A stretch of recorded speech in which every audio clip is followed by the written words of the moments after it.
So last week, former Trump lawyer Kenneth Chesebro was disbarred in the state of New York. He was suspended last year, back in 2024, from practicing law in New York as the state panel kind of looked at whether or not we need to disbar him completely. And last week, they finally reached their decision and said, yes, Kenneth Chesebro, you are no longer ever allowed to practice law in the state of New York. And here is what this panel of judges had to say. Chesebro is disbarred and his name is stricken from the roll of attorneys and counselors at law of the state of New York effective immediately.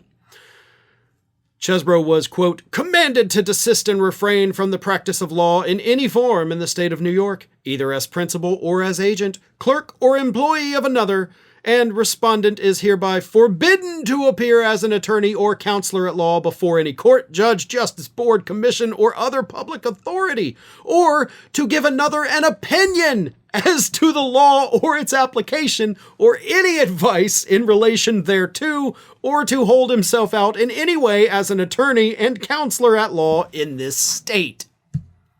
Which means Chesebro's not even allowed to do an interview and give opinion on the laws of New York.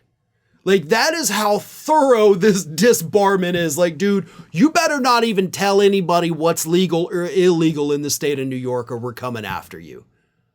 That's a pretty wide-ranging disbarment. And it effectively ruins his life, even more than it has already been ruined.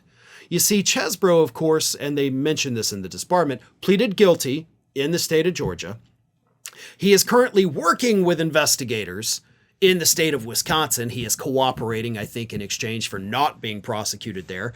And of course, he is being prosecuted in Arizona, where he is also trying to work out a deal with the prosecutors.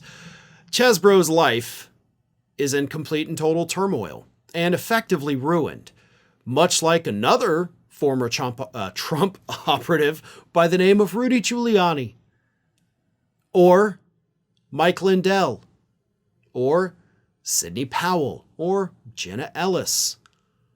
All of these people and so many more, because there's so many of them, I just kind of forget, but there's still ongoing prosecutions.